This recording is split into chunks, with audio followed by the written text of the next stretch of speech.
The Drop Panda is a $400 Bluetooth planar magnetic headphone. It got some hype and then a lot of negative feedback. A subscriber named Kyle graciously loaned me his pair of Pandas to review, and I truly appreciate Kyle's trust and generosity, so thank you, Kyle. Because the Pandas are not my own pair of headphones, this will be a very long review. What I typically do over the course of several videos will be covered in just one video here. Consequently, I have tried to cover all reasonable aspects of this headphone. The head-to-head comparisons I usually conduct will have to be truncated. However, I will provide as much information as I can without overextending the length of this video. Here's the bottom line. The Drop Panda exceeded my exceedingly low expectations. They do some things quite well, some things competently, and some things are badly implemented. Let's take a look at the Drop Panda.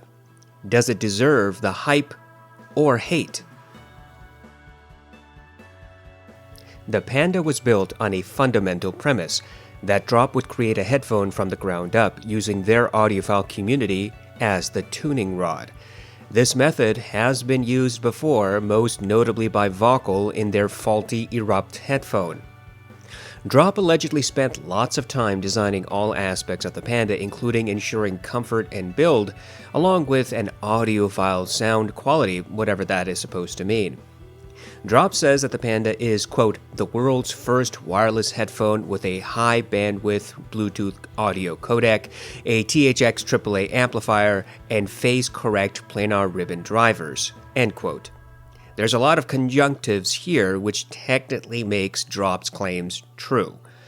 Drop promises audiophile listening experience free of wires.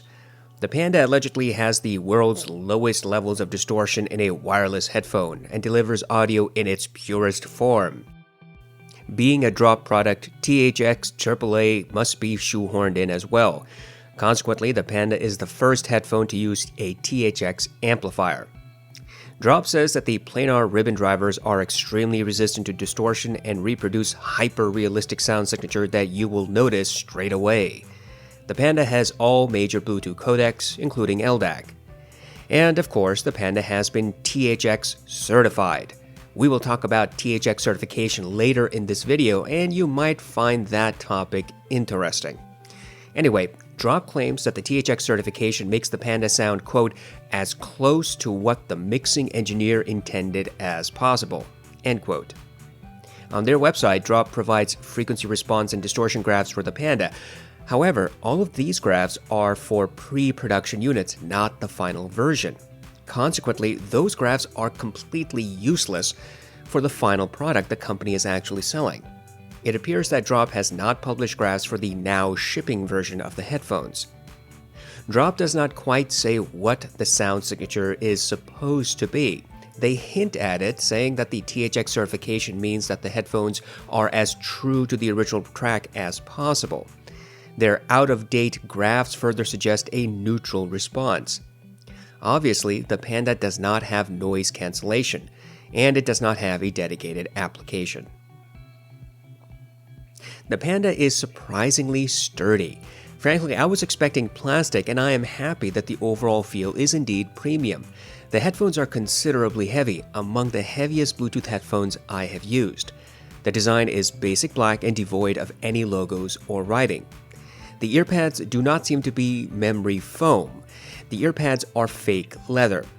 The headband has minimal padding that is essentially a layer of rubber. The earpads are replaceable, though using a proprietary attachment system. And as far as I know, there are no third-party earpads for the Panda, and Drop does not seem to sell earpads for this headphone. The headphone comes with a fairly robust carrying case, but a rather basic set of cables. The cables do not seem to tangle, but do transmit a considerable amount of harmonics when rubbed against the surface. As for fit, the Panda are a heavy, tight, somewhat uncomfortable headphone, in my opinion. The earpads are on the smaller side, and the top of my ears are continually bent, hitting the inside of the earpads. My ears, by the way, are about average size. The clamping force is fairly strong. It reminds me of the One More triple driver and the DT1770 clamp, which is confoundingly unnecessarily strong, by the way. The lack of headband padding means I can feel an oppressive amount of force on my head. The overall weight of the headphone is bearable, at least to me, but I imagine it will be too much for some people. Overall, the fit and finish of the Panda is contradictory. On the one hand, the Panda has a robust build, the type that is frankly a little rare on Bluetooth headphones. The use of simple design and unpretentious branding is a breath of fresh air. But the robust build comes at a significant cost, and in this case, that cost is overall comfort. The weight, clamp, and lack of headband padding makes this a fatiguing headphone to wear for long periods. Indeed, I have had to take breaks every 1 to 2 hours because of these specific issues. Then there's the unsolvable problem of ear pads.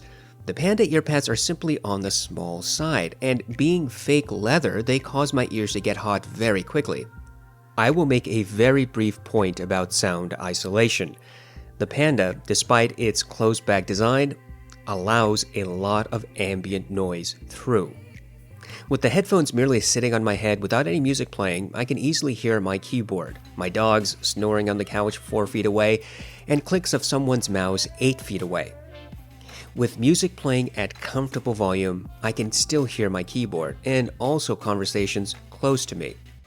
Overall, whatever promising start the Panda had with its design and build is immediately undercut with its lack of comfort. The clamping force, I think, will be explained later when we discuss THX certification. For a sneak peek, let me say this much. Maybe Drop should have spent more time listening to their customers rather than Razer's THX certification. In my estimation, if you find the Panda uncomfortable, you will struggle to use it. In order to test the Panda, I listened to them paired to various gear to get a general impression.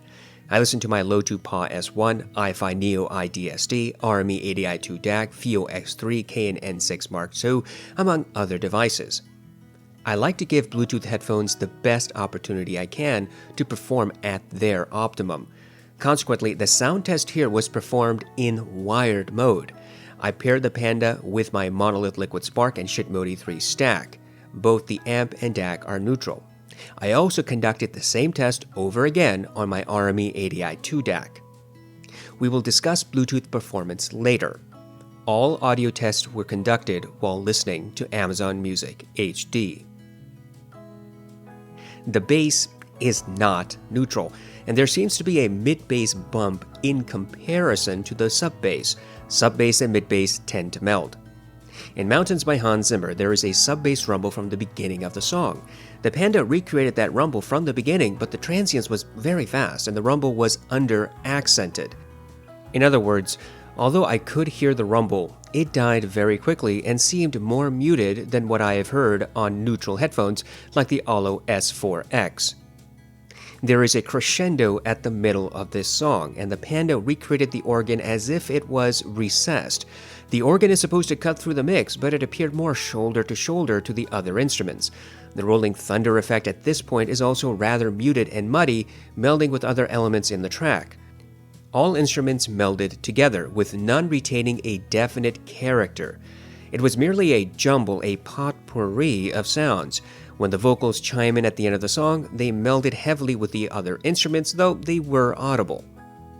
In Conquer by Overwork, there is a rolling marble sound at the beginning of the song. The Panda recreated that sound, but it appeared to be recessed and a little veiled.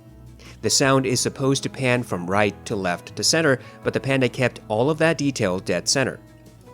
There are multiple drums in this track, and the Panda presented all of them.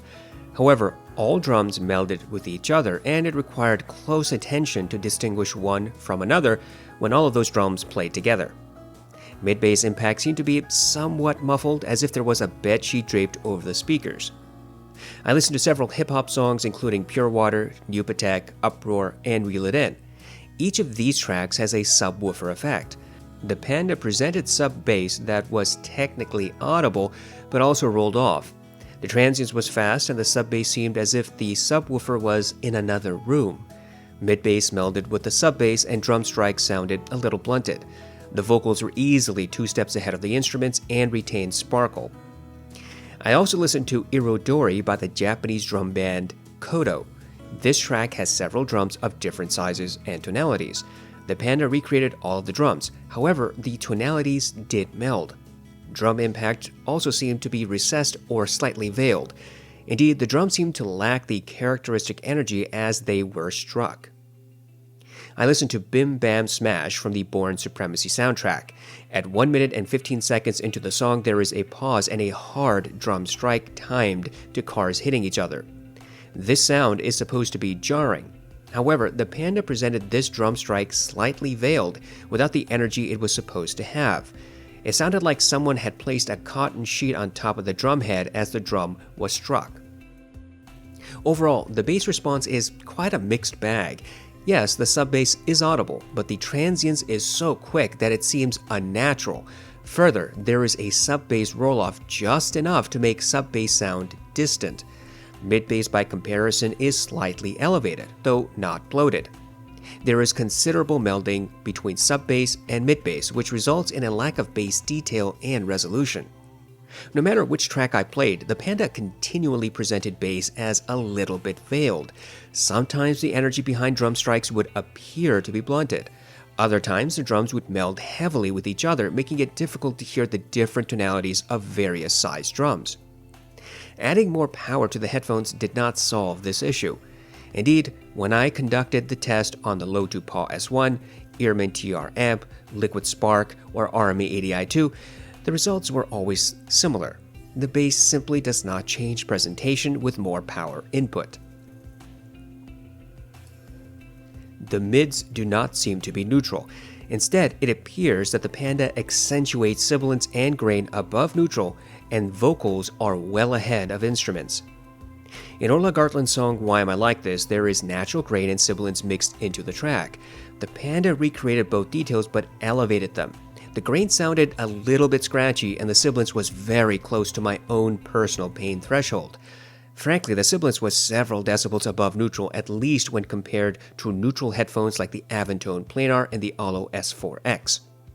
The guitar and drums seemed to have correct timbre, but they melded. This meant that I could not concentrate on just one instrument's notes when both played. When the backup vocalist appeared near the end of the song, she was clear and in the right ear cup, and the vocals were easily 2 steps ahead of the instruments. In Want You Back by Haim, the Panda again accentuated sibilance in the primary vocalist. It was easily a few decibels above neutral, not quite harsh, but close. At 8 seconds into the song, the primary singer emphasizes the word we, and it is supposed to sound gravelly. The Panda recreated that detail, but it was a little bit muffled or recessed. The 2 backup vocalists were clear and retained their individual tonalities when they first appeared. However, when all instruments began playing, the backup vocalists melded into one voice and were impossible to separate. The guitars, piano, drums all sounded true to timbre. They melded with each other, resulting in a loss of some detail within each instrument. In Superposition by Young the Giant, there are a ukulele, drum, and bass at the beginning with the primary male vocalist. The Panda did something I had never heard on any headphone I have listened to, and you can imagine I have listened to many headphones with this song. The Panda presented the ukulele off timbre. This instrument sounded like it was being played underwater. The decay was fast and the plucking of the strings sounded modulated upwards. It reminded me of the sound you could hear when playing and fast-forwarding a cassette player. Honestly, this was incredibly odd, and I had not heard this before. I switched sources from the Liquid Spark to the TR Amp to the NX4 to the ADI2 and got the exact same presentation. The drum seemed a little underemphasized and the bass was a little bit recessed. The male vocalist was smooth and his sibilance appeared to be neutral. There is a backup vocalist in this song, but the Panda was not able to show that detail. Between 1 minute and 10 and 1 minute and 20 seconds of the song, there are sharp intakes of breaths. The Panda recreated the detail, but it was muffled. Indeed, on the Panda, those sharp breaths sounded more like gasps, missing the energy. I listened to several songs by the folk singer Guy Clark. Guy used guitars in all his songs and had a very gruff, gravelly voice. On every track I listened to, the Panda recreated all of the multiple guitars, which were individually mic'd. Guy's voice was always about 2 steps ahead. His gruff and gravelly character seemed to be accurately portrayed. The strumming of guitar strings were a little bit muffled. That is, the twang of guitar strings seemed to be a little bit veiled and not particularly clear. The song Out in the Parking Lot is a good example of this strumming. In that song, multiple guitars are used, sometimes with careful plucking and other times with aggressive force. The Panda always presented those details more muted and less clear than what I have heard on many other headphones. Overall, the mids are not neutral. Female sibilance is accentuated. Vocals seem to be ahead, but not in-your-face shouty. The timbre of instruments is usually correct. However, the Panda's rendition of the ukulele was the oddest sound I have ever heard in any of the headphones or IEMs I have used on that particular test song. Treble seems to be close to neutral. However, treble detail is a bit veiled and muffled. In Scherzo for X-Wings, the Panda recreated the brass and horns with what I thought was accurate timbre and energy. They cut through the mix without becoming harsh.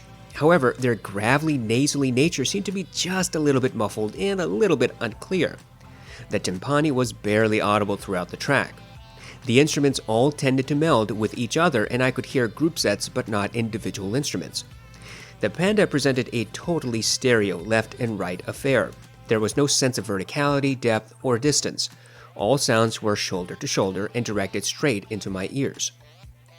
In Flight from the City by Johan Johansson, the Panda presented the piano as if it was about 8 feet away from me. The bassier notes were underemphasized, had quick transients, and did not distort. I could hear the electric buzz effect, but that sound was a little bit muffled. The cello was smooth, but melded heavily with the piano. I could hear the creaking of wood on the pianist's bench and the shifting of the cello's weight. Both of these details were a little bit veiled. In Take 5 by the Dave Brubeck Quartet, the Panda recreated the piano in the right, the drum kit in the left, saxophone dead center, and the bass somewhere in the mix. The piano seemed to have correct timbre. The drums seemed underemphasized, however. Some headphones are able to present the hi-hat with detail where the different strikes have different tonalities. The Panda was not able to resolve such detail. The saxophone was smooth and clear. Overall, the treble response is close to neutral. All treble instruments seem to have correct amount of energy and proper timbre. However, treble clarity and detail is a little bit veiled or in some instances missing. Throughout this test, I have tried to explain the details I can hear on the Panda. In this section, I will merely summarize. The Panda is nowhere close to being a detailed headphone. It often presents obvious details and misses subtle ones. Its lack of clarity in bass and treble further veils some micro details. Details that are supposed to be obvious sound less than clear all the time. There always seemed to be a muffled nature to them. I could hear the sound of electric buzzing, creaking of wood, shifting of the cello, breathing of vocalists. All such sounds were melded and slightly recessed. At times, multiple vocalists sound absolutely clear, as in the song Want You Back. However, when instruments play along with backup vocalists, melding overtakes everything, resulting in yet again a more veiled sound. For a more quantitative test, I used the song New Light by Kazuki, and this track has layers of details including the sound of children, wind, rustling of grass, synth, piano, and footsteps. I count the number of footsteps I can hear in the first 60 seconds. The current king of detail in this test is the Focal Clear, which presents 18 footsteps in the first 60 seconds. The next best is the Austrian Audio Hi X55, which presents 14 to 15 footsteps. The LCD-1, HD6XX, and HD660S each present 6 to 7 footsteps. The Hifiman Sundara presents 10 to 11 footsteps. The Shure SRH1540 presents 10 to 11 footsteps. The Neumann NDH20 presents 5 to 6 footsteps. And the Drop Panda presents 6 footsteps. This test was consistent with what I heard on my test playlist. The Panda presents some obvious details but misses subtle ones. and increase in power to the headphones never changed this performance. The Panda does not have wide soundstage. Instead, I would say it is average to above average. The Neumann NDH-20 and Beats Solo 3 have below average soundstage, bordering on narrow. The LCD-1, HD6XX, and HD660S all have average soundstage, at least in my experience. The Hifiman Sundara and Abentone Planar have above average to just below wide soundstage. The Hifiman Deva has above average to wide soundstage. The Sennheiser HD800S has wide to super wide soundstage. The Panda has about average to above average soundstage and somewhat similar to what I hear on the HD6XX and LCD-1, though a little bit wider than that. The Panda has no ability at all to present verticality or depth. Sounds never appear above or below, and instruments never have a sense of placement. That is, one instrument does not sound further away than another in the same track. For example, in orchestral pieces, some headphones demonstrate group sets at various distances, creating a holographic or 3D effect. Basically, some sounds are closer while others are further away. This is what I would call depth. Some headphones can also show sounds slightly above and slightly below. The Aventone Planar, Hi X55, SRH1540 are just a few headphones that are capable of rendering both depth and verticality. However, the Panda is not. It is entirely a stereo sound. We should briefly discuss the Panda's wired sound signature in total. Drop strongly implies a flat or neutral presentation. However, that is clearly not the result here. Sub-bass is rolled off. Mid-bass is slightly elevated in comparison. There is considerable melding between sub-bass and mid-bass, which causes a loss of detail and resolution. I know some people have said that the Panda has bloated bass, but I would not say that. The bass is not the type found on Beats or Sony or Bose headphones, but it is also not necessarily clear or resolving.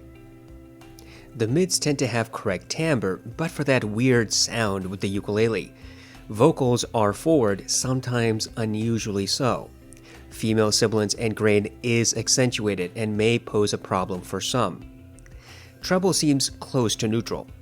The Panda often melds sounds, which results in details that are less clear than they really should be. The bass response on the Panda is similar to many headphones that cost substantially less than $400. No, it is not boomy or distorted. It is not the same as the Philips SHP 9500 or X2 or meze 99 Classics. It is not even like the COS Porta Pro or KPH 30i. But the bass is rolled off, and there is a significant amount of melding between sub-bass and mid-bass. And although vocals are generally clear, female sibilance is accentuated. And though treble is close to neutral, the lack of some detail and resolution may be off-putting to those who want that type of information. All things considered, the Panda's wired sound signature is frankly nothing exceptional. It does absolutely nothing different from what has already been achieved by cheaper products, except for that ukulele sound. My position might be different if the Panda had more clarity, but that is not the case, and the overall sound is a little bit on the veiled side. Do not take this to mean that the Panda is a muddy-sounding headphone. It is not. In fact, it retains an average amount of clarity. Indeed, a similar amount to the LCD-1 and the HD6XX headphones, which cost a lot less than the Panda. If neutral is what you are expecting, then the Panda simply does not deliver. You have far better alternatives in that respect. But if you think you may enjoy the slightly colored bass, melded though it may be, and you think you would like the additional energy in the mids, and you are not offended by the average detail and soundstage, then the Panda might be worth considering. However, before you make your final decision, you should listen to the rest of this video, because there are other considerations. Drop is making a big deal out of the Bluetooth support. I think they should, kind of. The market does not have many LDAC-capable headphones, so a new entry should be applauded in this regard. I have made several videos in the past about Bluetooth connection and headphones. My channel is based upon a building of concepts, ideas, tests, and findings. Consequently, if you are curious why I am unimpressed with Bluetooth generally, please watch one of those previous videos. Here, I will merely summarize that Bluetooth connection is inconsistent, lossy, and highly dependent upon the DAC and amplifier in the Bluetooth headphone that you are actually listening to. In other words, you could have a solid LDAC connection, but the DAC and amplifier in your headphone could be so poorly tuned that you hear only harsh sound and the headphones do not get loud enough for you. Or, your headphones may have a pleasant DAC and the headphone may get loud enough, but the Bluetooth connection simply drops repeatedly. Of course, your experience will vary depending on your environment, your source, your tracks, and your headphones. For the Panda, I will note the positives first. The Panda is easy to connect to any Bluetooth source. Its toggle wheel for playback control is intuitive and easy. There is a marginal delay between playback control and delivery, but not more than a second, I think. Battery life using Bluetooth is approximately 20 to 25 hours at comfortable volumes. Loud volumes using the highest quality Bluetooth results in a significant drop in battery life, resulting in about 15 to 20 hours. Drop promises more than 30 hours of battery, but that's not really my experience. Now, for the negatives, which unfortunately are plenty. Bluetooth connection results in constant hissing in the left ear cup. This occurs whether I connect to an Android, iOS, Mac, or Windows device. It happens whether I use AAC, SBC, aptX, or LDAC. The noise is immediate, obvious, and unmitigated by distance. In other words, the hissing and buzzing occurs when I am a few inches away from my source and when I'm several feet away. To test LDAC quality, I paired to my LG V30 and selected highest quality mode. To test AAC, I connected to my iPhone. To test SBC, I connected to my Windows 10 machine. On each and every connection, the Panda exhibited an annoying distortion in the left ear cup. This sound was not apparent when music played, but was always present when I stopped music. Moreover, LDAC connection with my V30 stuttered and dropped frequently. Even downloaded tracks tended to stutter as I sat inches away from my phone. Switching to stable connection mode resulted in steady transmission, however. Bluetooth signal distance is not impressive. Indeed, it is as average as one could imagine. 2 walls separating the source and headphone is sufficient to drop the connection. Overall, Bluetooth connection is as mediocre as ever. The Panda simply cannot magically alter Bluetooth limitations. The biggest issue, however, is the constant hiss and buzzing noise over Bluetooth connection. There is no excuse for this performance, particularly where drop has promised low distortion. I do not want to belabor the point here. I am not going to repeat the sound test since that will take far too much time. Instead, I will briefly summarize my experience with the Panda's Bluetooth sound. First, and very importantly, the Panda does get sufficiently loud over Bluetooth connection. This is a bit rare. Many Bluetooth headphones skimp on amplifiers and the results are underpowered drivers. Here, it appears that the Panda has good amplification in wireless mode. Second, the Bluetooth sound signature is similar to wired mode. However, there are some notable differences. I listened extensively on wired mode, then switched to the most stable Bluetooth connection I could get on my various sources. The bass typically sounded a little bit more muddy or veiled over Bluetooth connection, irrespective of the codec. Female sibilance was still present, but grain was a bit smoothed out. Male vocals sounded unchanged, however. Treble seems to be more blunted on Bluetooth. There is a bit of smoothing to instruments, particularly horns and brass. Indeed, even at excessively high volumes, those instruments did not render their characteristic piercing natures.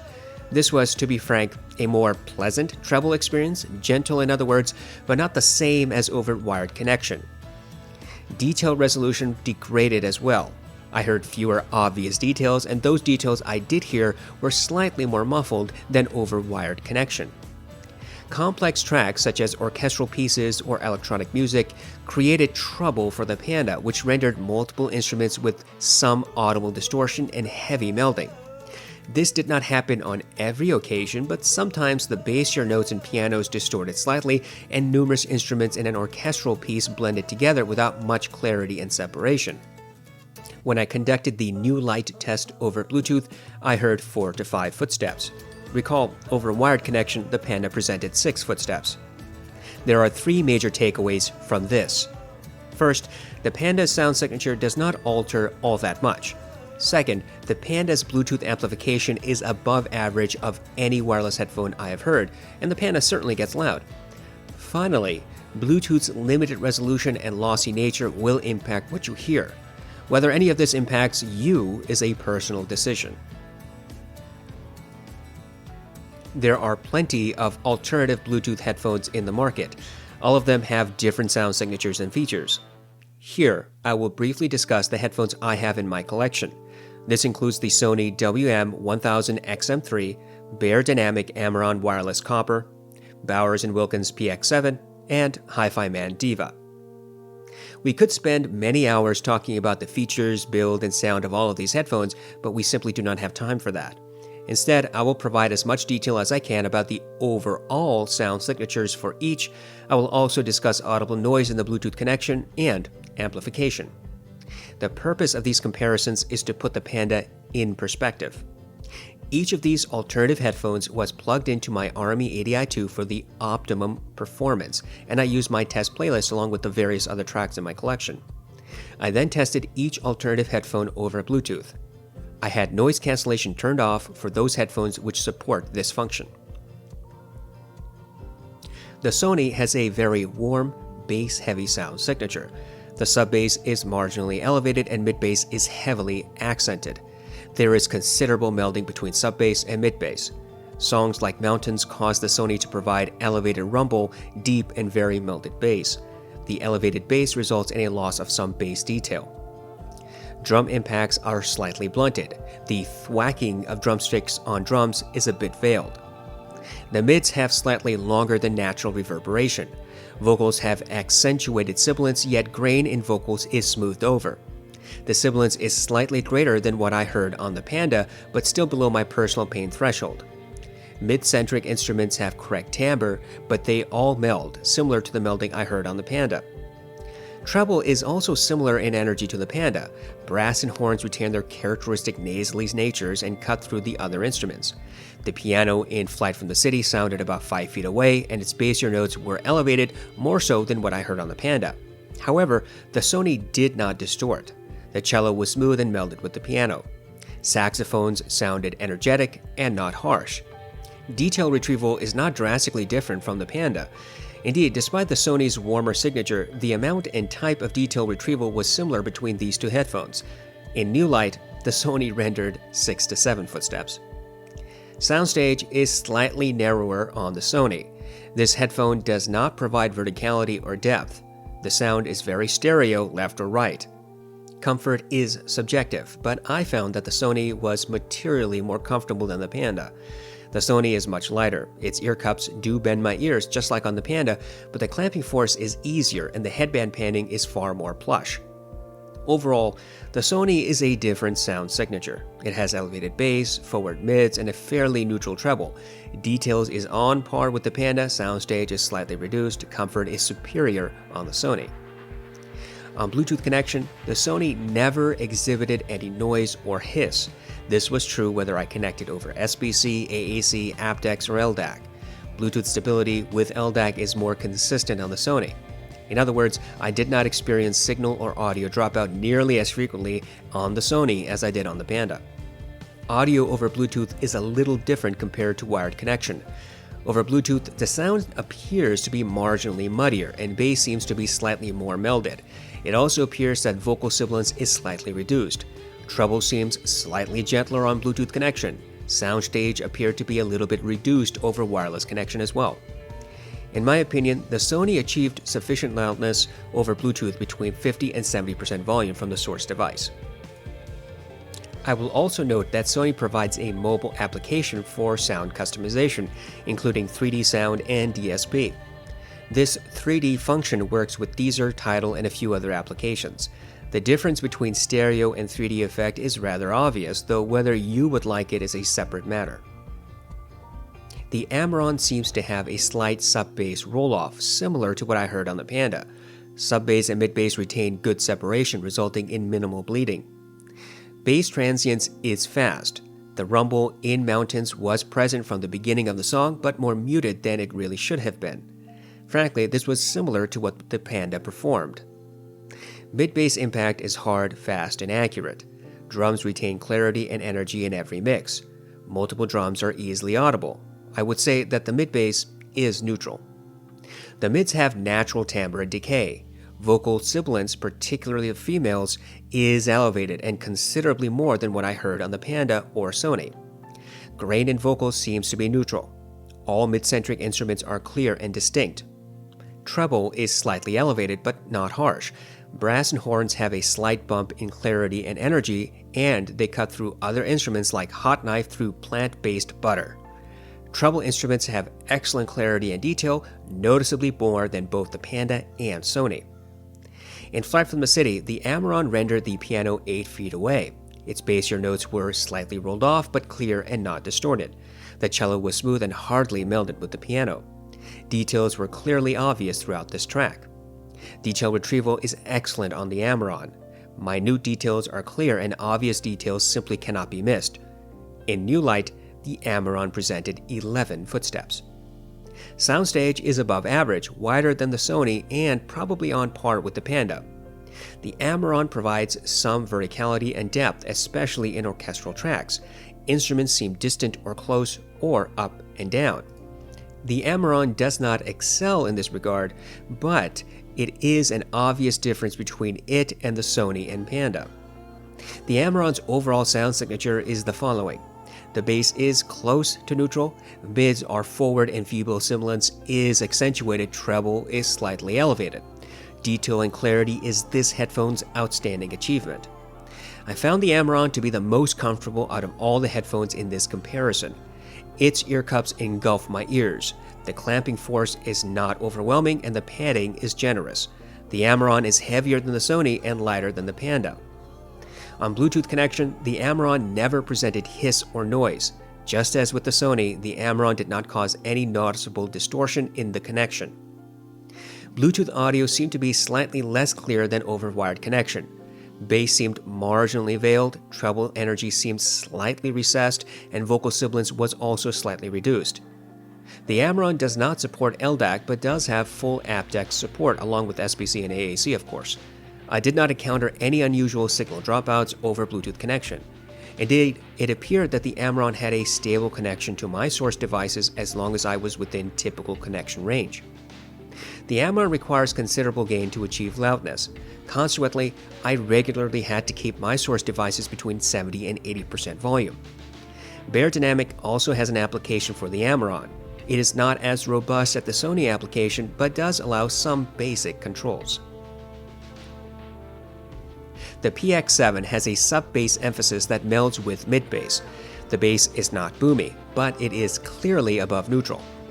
In Mountains, the rumble was audible from the first second and resonated in the ear cups. The organ pierced the other instruments during the crescendo, and the rolling thunder effect was pushed forward as well.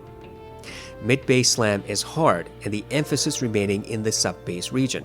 That is, drum strikes sounded melded with the sub-bass. Multiple drums are clearly audible, though their transience is a little slower than natural, resulting in a loss of some separation and detail. The mids sound natural and full. Vocal sibilants, especially female vocals, are a bit accentuated, elevated beyond neutral, but less sibilant than the Amiron. Grain is also emphasized here. On the other hand, drums, pianos, guitars, ukuleles, and male vocals all sound natural. Drums are usually a bit more audible than other elements in a mix. Treble is close to neutral and clear. Brass and horns have their characteristic energy and nasally sounds. Saxophones sound distinct but not harsh. In Flight from the City, the PX7 presented the piano about 5 feet away. Its bassier notes were elevated but did not distort. I could hear the electric buzzing, the sound of sizzle, a detail, by the way, which a great deal of headphones hide, and also the creaking of wood. The cello sounded smooth and melded marginally with the piano. Detail retrieval seems to be above average. That is, despite the elevated bass and melding, the PX7 has a sense of clarity in the mids and treble that is fairly unique. Minute details are easily audible. Various tonalities of multiple vocalists is perfectly clear. And, in new light, the PX7 rendered 10 to 11 footsteps. Soundstage is average to above average. The PX7 does not provide verticality, but depth it can do. Indeed, depending on your recording, the PX7 allowed me to perceive distance. Some instruments sounded further, while others sounded closer. The overall sound signature of the PX7 is an interesting one. Bass is clearly elevated, similar to what I hear on the Sony. Yet, the Sony had marginally more mid-bass clarity. The PX7 has clear mids and treble, but female sibilance is emphasized. The PX7 has reasonable soundstage, especially for a close-back headphone, and its detail retrieval rivals that of the Hifiman Sundara. I connected the PX7 to my Bluetooth sources. The PX7 supports SBC, AAC, and all aptX variants.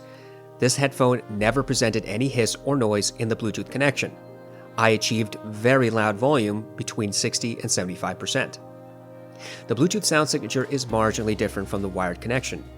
Bass response seems about the same between Bluetooth and wired, with the caveat that perhaps sub-bass is slightly less emphasized in Bluetooth mode. Mids sound smoother over Bluetooth. Indeed, the female sibilance, which was kind of an issue over wired connection, was noticeably reduced in Bluetooth connection. It was closer to neutral in terms of both vocal sibilance and grain. The timbre and decay seemed to be the same as over wired mode. There seemed to be no obvious alteration to treble response. Detail retrieval was slightly decreased and some minute details were harder to perceive on Bluetooth. As for comfort, the PX7 is the second most comfortable headphone after the Amiron. The ear pads are deep, so that my ears never touch the driver housing.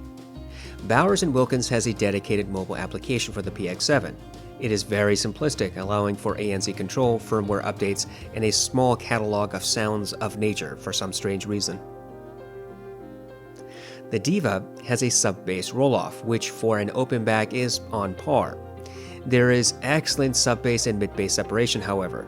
Transience is quick, probably a little quicker than natural. In mountains, the Deva presented the sub-bass rumble, but it was quick and underemphasized. During the crescendo, the organ sounded full and melded with the other instruments. Mid-bass impact is hard, precise, and neutral. Drums retain their signature energy and never sound muffled. The mids are natural and full. Vocals are forward, but female sibilance is close to neutral with just a hint of emphasis. Vocal grain is neutral. Drums, guitars, pianos, male vocals, all other mid-centric elements appear to have accurate timbre. The decay of instruments seems to be a little faster than natural, however. Treble sounded neutral, clean, and clear. Brass and horns have their energy without sounding harsh and retain their nasally signature without becoming fatiguing. Saxophones sound clear and full. In Flight from the City, the Deva presented the piano about 10 feet away. The bassier notes were underemphasized, but still audible. I could hear the electric buzz, creaking of wood, and only some of the sizzling sounds. The cello was smooth and barely melded with the piano. Detail retrieval is about average to above average on the Deva. Despite its clarity, minute details are a little bit veiled. Obvious details are generally audible and do not tend to meld with the other elements in a track. In new light, the Deva presented 9 to 10 footsteps. Soundstage is rather wide on the Deva. It is wider than the Sundara, but noticeably less than that of the Sennheiser HD800S. The Deva does not provide verticality, but does present some depth. In tracks where such details are mixed, some instruments sound further away while others are closer. The Deva's overall sound signature has a sub-bass roll-off, neutral mid-bass, forward vocals without harshness, and close to neutral treble with above-average clarity and wide soundstage. The Deva is a fairly light and well-padded headphone. It is a mostly plastic design which promotes comfort but may be a problem for long-term use.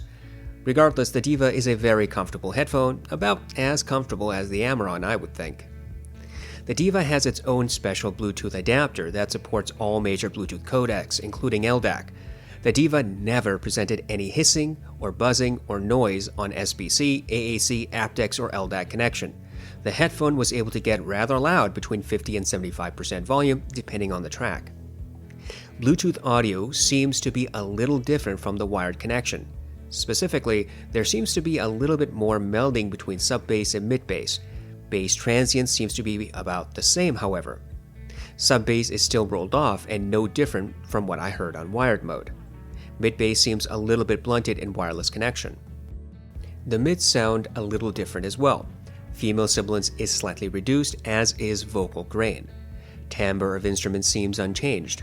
Treble is slightly reduced, with brass and horns sounding a little less energetic.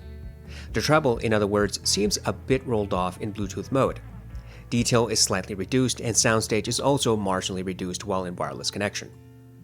Hifiman did not release a mobile application for the Deva. THX is now a subsidiary of Razer, a gamer-centric brand with questionable products. I thought it was odd that Drop would partner with THX to get THX Certification, a tagline that is rarely seen. I mean, think about it. How many headphones or amp manufacturers promote THX Certification? In this section, I want to discuss tuning done through THX Certification. It is impossible to make any reasonable conclusion on just one example. In other words, we do not know how THX Certification applies to other headphones unless we compare those other options. I wanted to figure out what the Panda is all about. I want to know if its performance is unique, or is it something which can be replicated as long as you buy another THX certified headphone. To that end, I purchased the Razer Opus. This is a headphone designed by Razer using THX certification. It does not have the AAA amplifier, and it is not of the same quality build as the Panda. However, both headphones are wireless, both have THX certification, and both are closed back. This is as close to apples comparison we can get. I will dispense with the typical review of the Opus, at least for this video. Details about build, fit, and feel, and all other typical aspects that I go over will have to wait for the Opus review. Here, I have just one simple question. Does the Opus sound like or similar to the Panda? To determine an answer, I listened to the Opus and Panda back-to-back in an A-B comparison. I had both headphones plugged into my RME 80i2 for the wired test. I had both connected to this most stable Bluetooth codec, and in this case, aptX, since the Panda has serious dropout issues over LDAC. Of course, I tried to volume match. The Opus requires a bit more gain compared to the Panda. I did not have either headphone in Bluetooth active mode during the wired connection. This means that for the wired test, we should hear only the stock tuning of both headphones. In Bluetooth connection, I kept the Opus on the stock THX tuning, which can be done through the Razer Opus mobile application. I will summarize my findings as I did when I compared the other Bluetooth headphones in the previous sections. I want to make clear that these headphones have different drivers. The Opus uses dynamic and the Panda uses planar ribbon.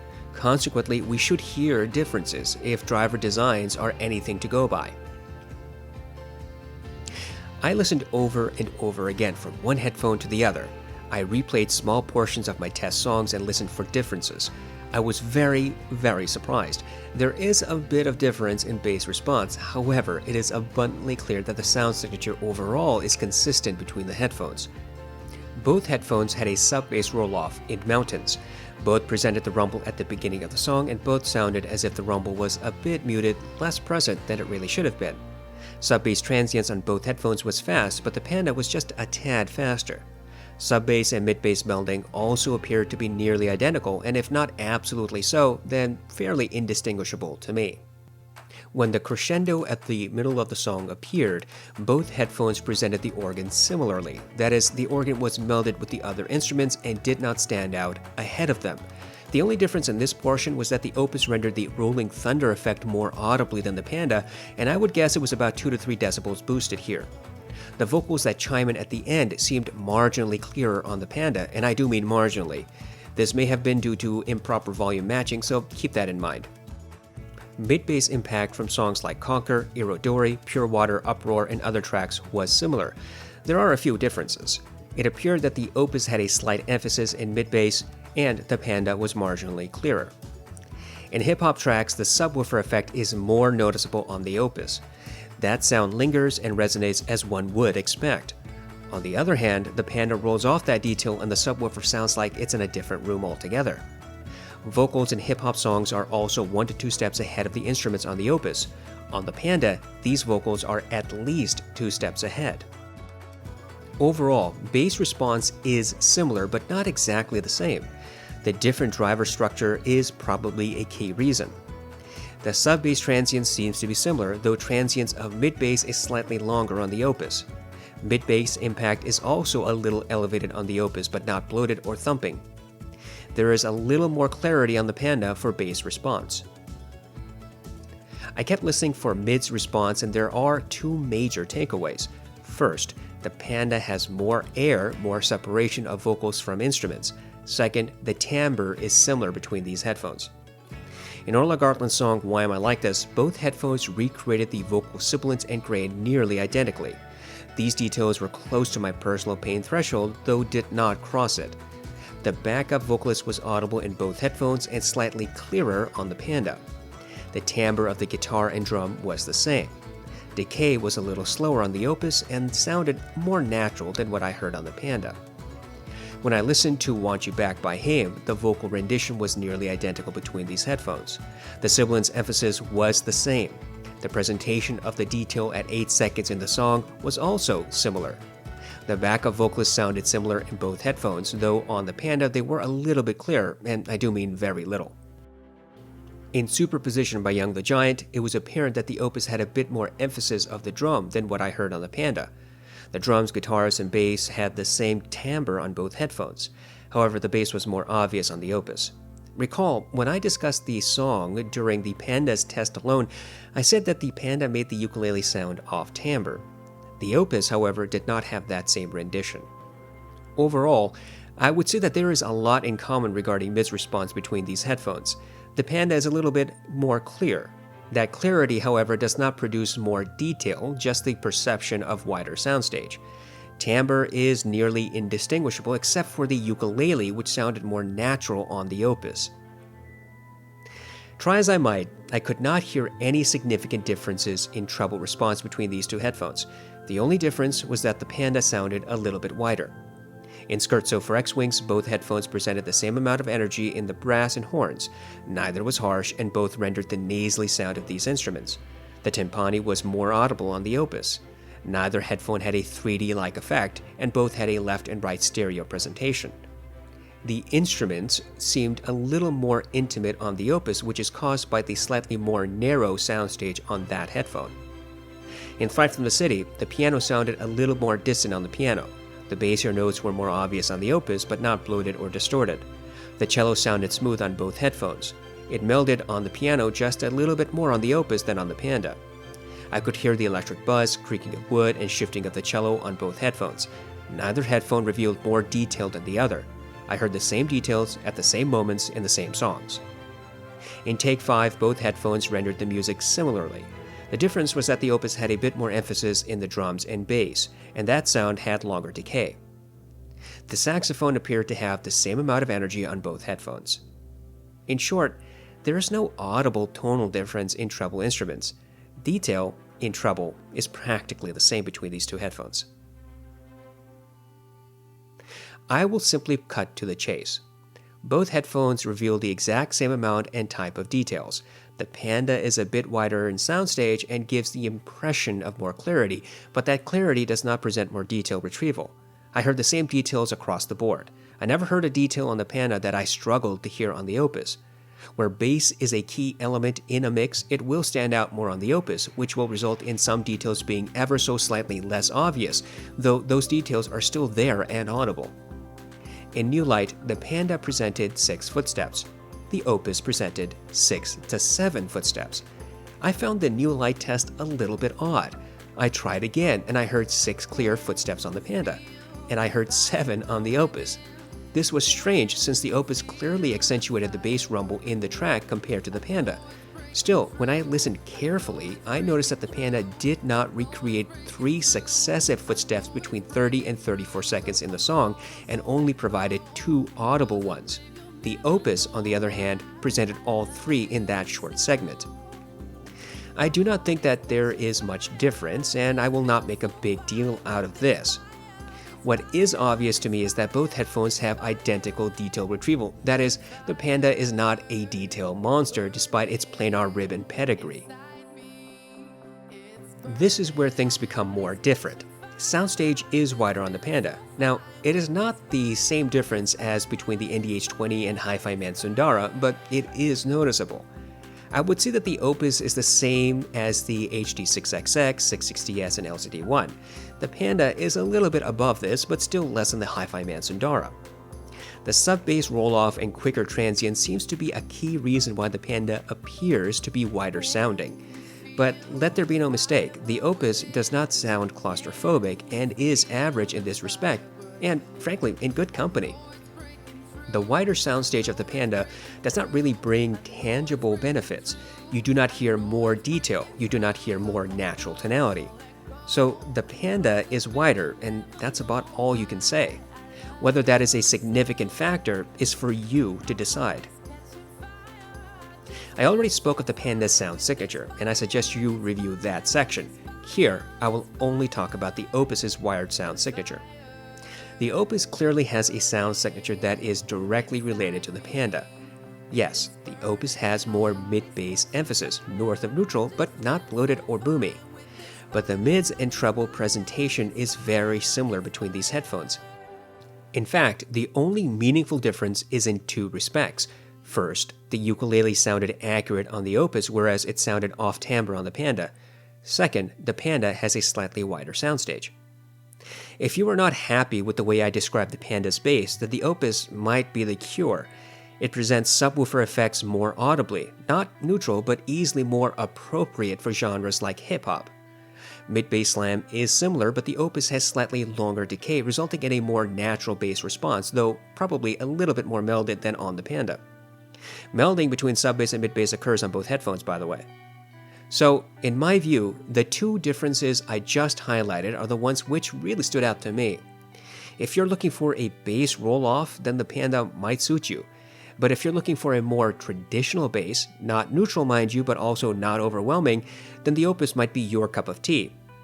In all honesty, I suspect that the differences I heard are due to the driver designs and not so much to the tuning. In one sense, it is remarkable how similar a dynamic driver can sound to a planar. But in another sense, it's a bit disappointing that the planar ribbon driver in the Panda does not outshine the Opus. First and foremost, the Opus does not have the hissing and noise that the Panda has. The Opus easily connected to sources and never exhibited the noises that I heard on the Panda.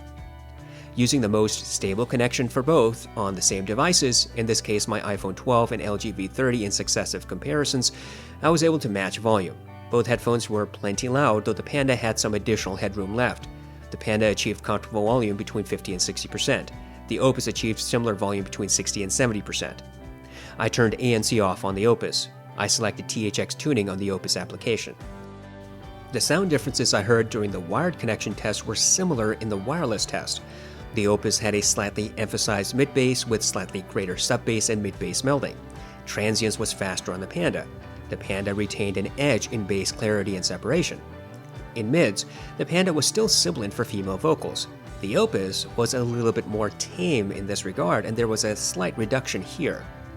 Timbre of instruments was similar between the headphones, and decay was a little slower, more natural on the Opus. The odd ukulele reproduction was still there on the Panda in wireless mode. However, the Opus did not exhibit this issue. Transience of mid-centric instruments was a little faster on the Panda. Vocals seemed to be one step further ahead on the Panda than on the Opus. Treble was slightly reduced in Bluetooth mode on the Panda. Brass and horns were a bit rolled off, and their energy not as piercing as over wired connection. There was some distortion in Flight from the City, as the Panda did not cleanly reproduce the bassier notes on the piano. The Opus had a similar treble reproduction. Indeed, going back and forth, both headphones seemed to reproduce brass and horns identically. The Panda had a bit more clarity and separation, but not any additional detail or resolution. And, unlike the Panda, the Opus did not distort the bassier notes of the piano in Flight from the City. Both headphones have a slightly altered presentation in Bluetooth mode versus their performance in wired mode. The alterations are similar but not the same. For example, the Opus does reduce female sibilance when connected over Bluetooth, whereas the Panda kept that detail as harsh as over wired connection. On the other hand, both headphones have a slight reduction in treble energy. Detail retrieval is similar to what I heard on wired connection, that is, neither headphone was better than the other in revealing details. Soundstage on the Opus was average, whereas on the Panda it was about above average. It should not be a surprise that these two headphones have very similar tuning. Yes, there are some differences, soundstage and bass being on the forefront, but I would not say that any of this is night and day. Think of it this way. Imagine you test drive a family car and then compare its turbo variant. The turbo is going to have slightly altered performance, which you will feel, but it will not be as if you're driving a completely different car from a totally different manufacturer. That's the impression I get from the Opus and Panda. The THX tuning is easily discernible between these headphones. The variations I spoke of are probably because of the vastly different driver designs. I would not say that one headphone sounds better than the other.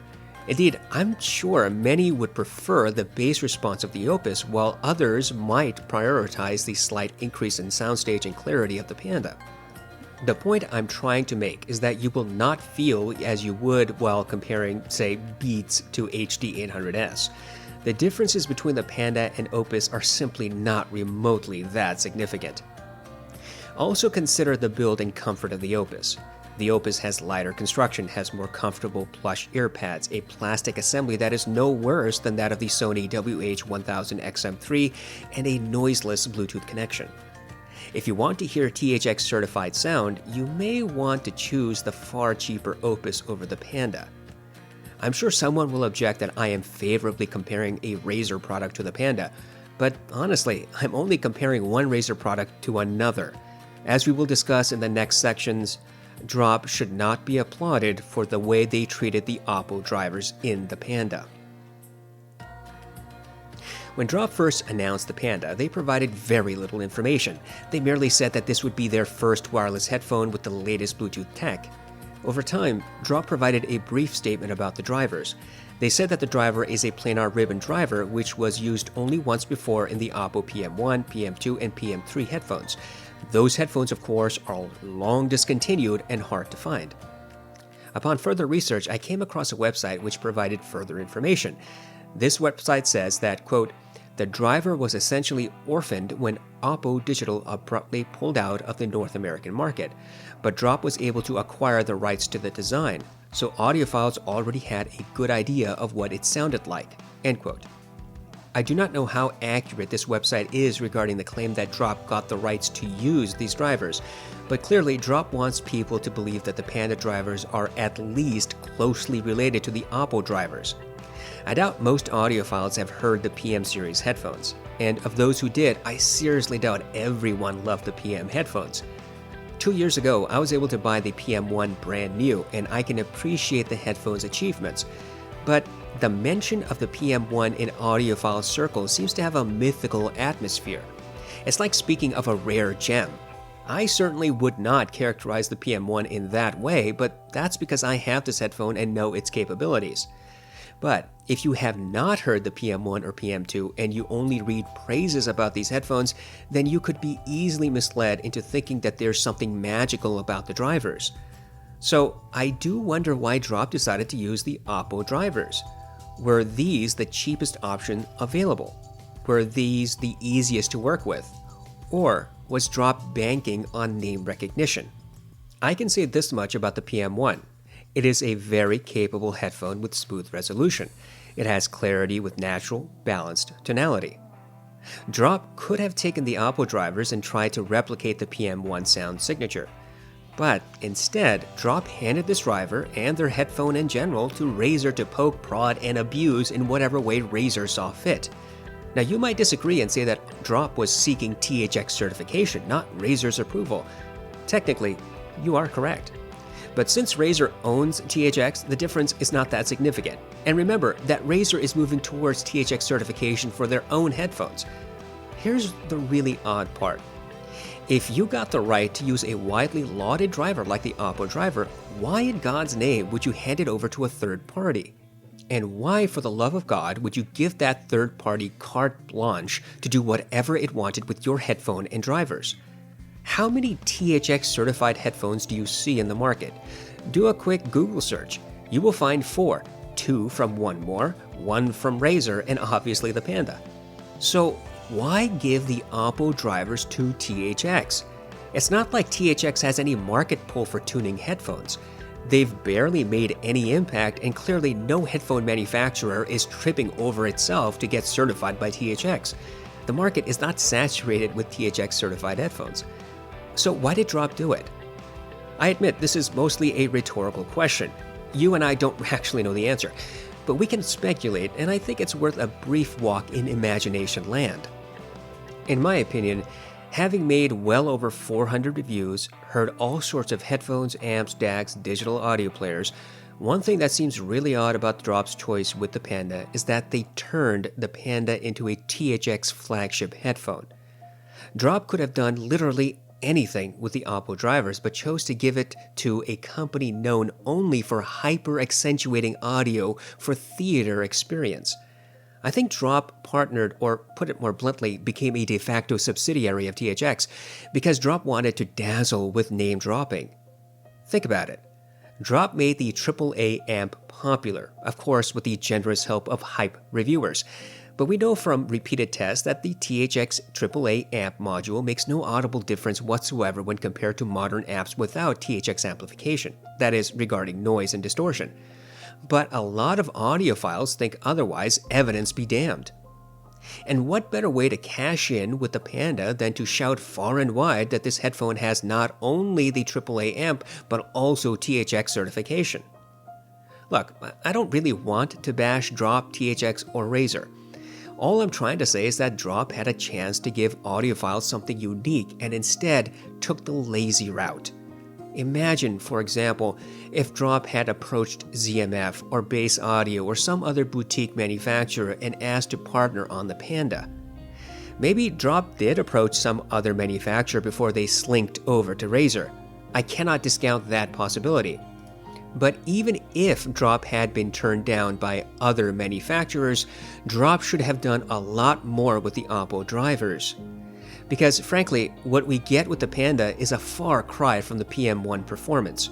And it is a shame that Drop wasted such capable drivers on Razer's headphone experimentation.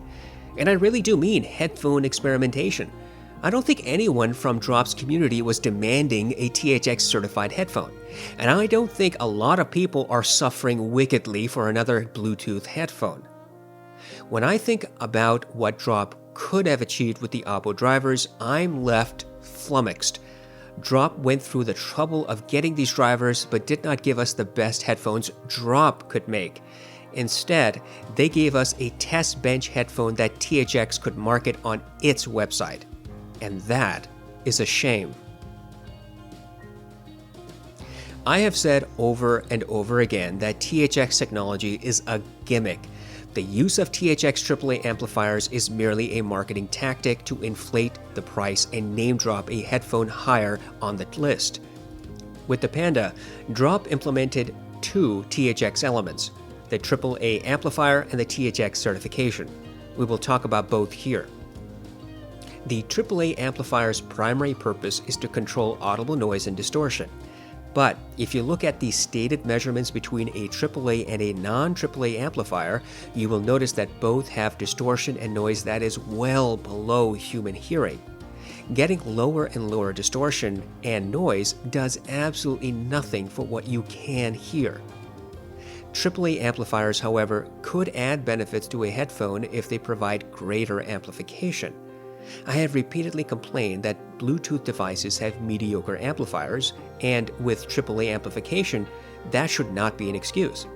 Thankfully, the Panda's AAA amplifier does provide noticeably greater amplification than competitors I've heard. The Panda gets very loud over Bluetooth. But the problem is with the Bluetooth connection itself.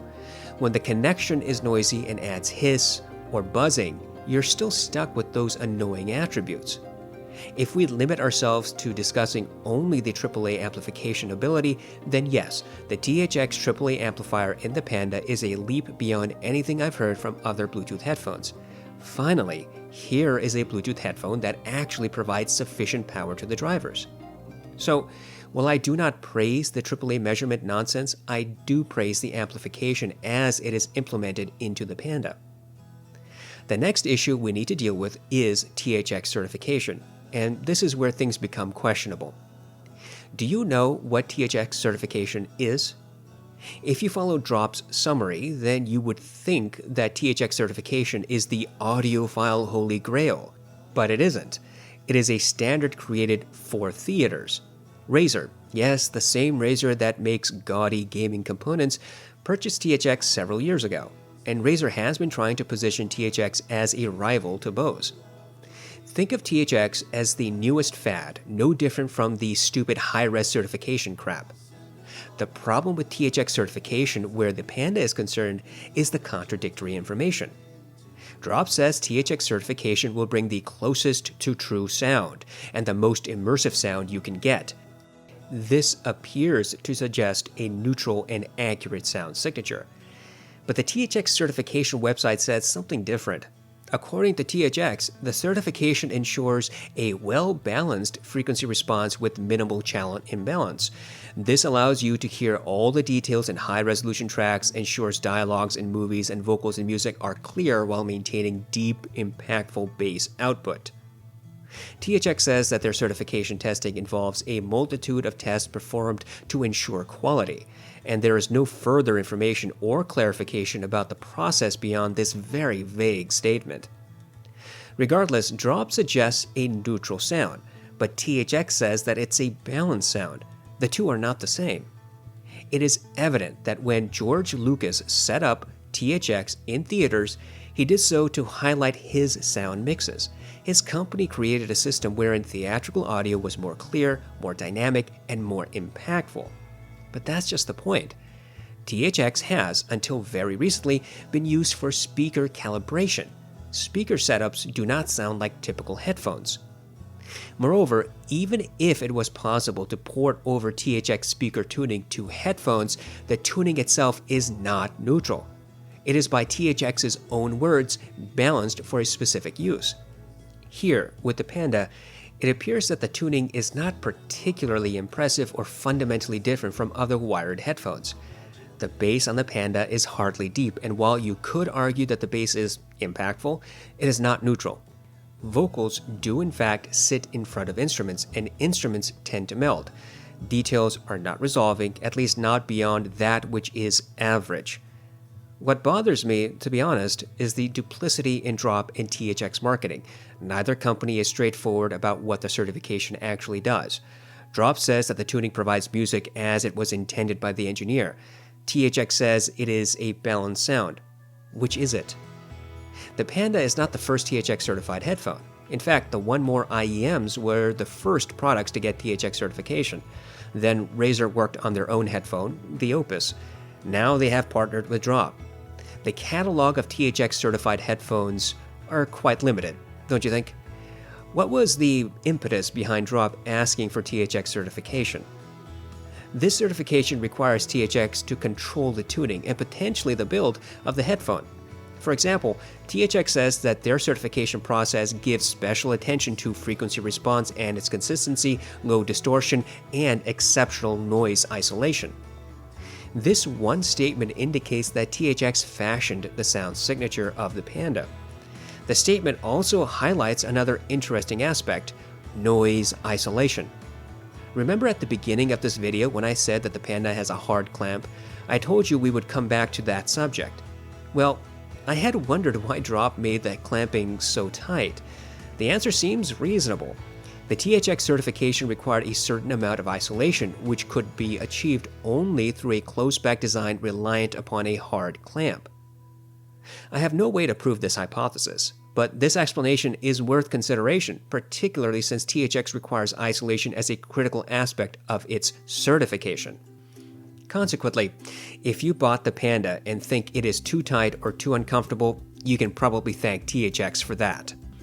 The concern I have with Drop's implementation of THX is the foolish branding. I have conceded that the AAA amplifier is a meaningful benefit in Bluetooth power delivery. This should be praised and encouraged. But the THX certification seems to be purely hubris. Either Drop has no idea how to make a headphone from the ground up and needed someone to do it for them, or Drop had no qualms about letting a third party meddle with their creation.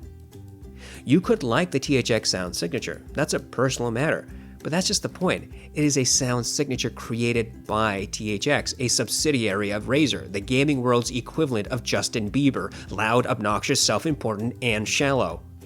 THX certification is not some objective, all-reverential standard. It has only as much importance as you give it. Just as with high-res certification, THX certification is an unnecessary standard that is being imposed as an audiophile necessity. If you are inclined to get excited over THX on the Panda, be excited for the volume provided through the amplifier. I am cautious about Drop products. I have made my opinion about this company very clear in the past. I think Drop is a disreputable, lazy, cash grab company that takes advantage of unethical hype marketing and has frustrating customer service. So, while I'm not a fan of Drop, I am going to do the best as I can to be unbiased regarding the Panda. The Panda does have a few unique attributes. First, its Bluetooth amplification is impressive. Yes, you can find a few other headphones that match similar power output, but I think it is safe to say that a majority of Bluetooth headphones probably suffer in this regard. Second, the Panda's build is robust. This is not your typical plastic headphone, and I do appreciate that. However, the lack of proper padding, increased clamping force, and overall weight is going to cause comfort issues for some people. Third, the Panda tends to have consistent tuning between wired and wireless modes. As I outlined during this video, the Bluetooth sound is a little different. You can chalk that up to Bluetooth resolution or the Panda's performance, but there is a slight difference. Finally, the Panda's sound signature does not seem to exhibit muddiness or constant distortion. Nobody can claim that the Panda sounds like trash because that simply is not true. Whether you will like the sound signature is a personal matter. But keep in mind that the Panda is not neutral. Indeed, the Panda has a sub-bass roll-off, sub-bass and mid-bass melding, a vocal push that results in accentuated female sibilance and grain, and a close to neutral treble response. The Panda has about average detail and probably above average soundstage. Does this convince you to drop $400 on Drop? This is where you will need to make a choice. And I pose a single question to you. What are you looking for? If you are in the market for a Bluetooth headphone, then I would caution you against the Panda. Its sound signature aside, the Panda's Bluetooth performance is subpar. Indeed, when there is so much audible noise in the Bluetooth connection, how can you possibly spend $400 on the product? If you are looking for an audiophile Bluetooth headphone, then ask yourself what you think audiophile means. Audiophile is just a term that companies slap onto the title to grab your attention. The word audiophile is used so often that it has lost meaning. So don't let anyone tell you that the Panda is worth buying because it is audiophile quality. Instead, ask yourself what type of sound signature you think you would prefer. I conducted the comparisons in this video so that you had an idea of where the Panda sits in the pantheon of Bluetooth headphones. There are plenty of alternatives with different sound signatures, and those alternatives might suit you better. Oh, and none of those alternatives have the Bluetooth buzzing that the Panda exhibits. If you are eager to buy a THX certified headphone, then I suggest you try the Razer Opus. The Opus is far cheaper, fairly well built, comfortable, and has similar tuning to the Panda. There are some differences in performance, but the overall THX tuning is there. I hope I'm making this clear. I'm not saying you should buy the Panda, and I'm not saying that you should boycott the Panda. Instead, I am asking you questions to help you make up your own mind. This brings us to value. This is the part where I tell you if I think a product is worth the MSRP. I thought about this question for a few days, and try as I might to reach a definitive answer, I cannot.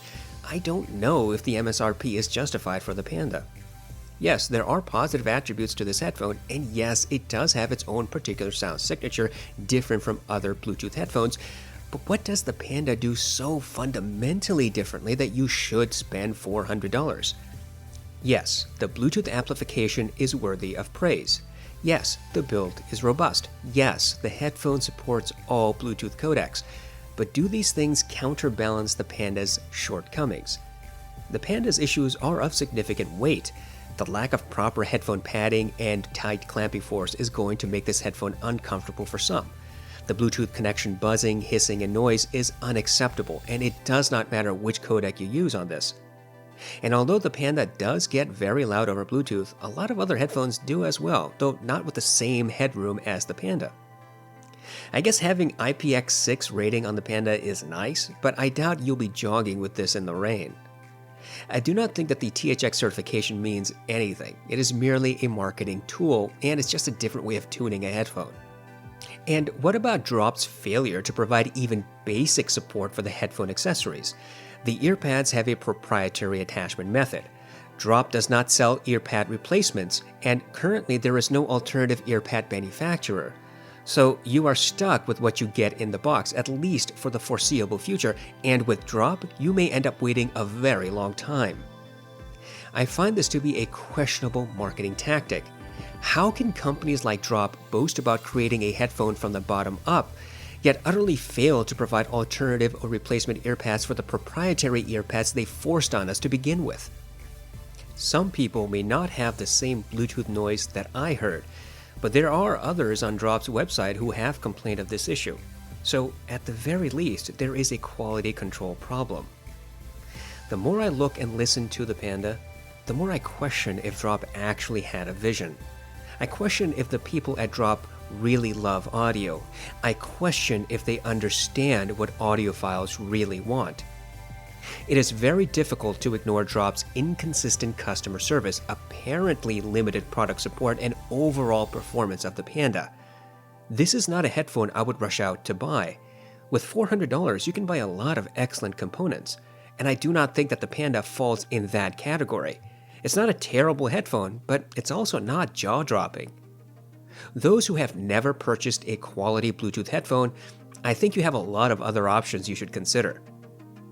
My bottom line is this: I do not think that the Panda provides enough positives to outweigh the negatives.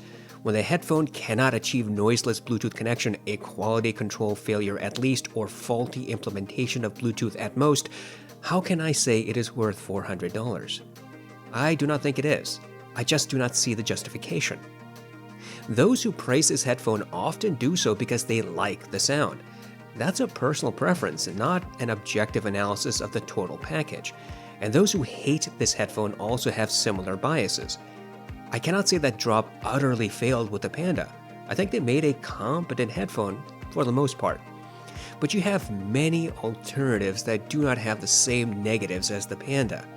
If you really must have the Panda's sound signature, then I suggest you look at the Razer Opus for a close approximation with the caveats I already mentioned.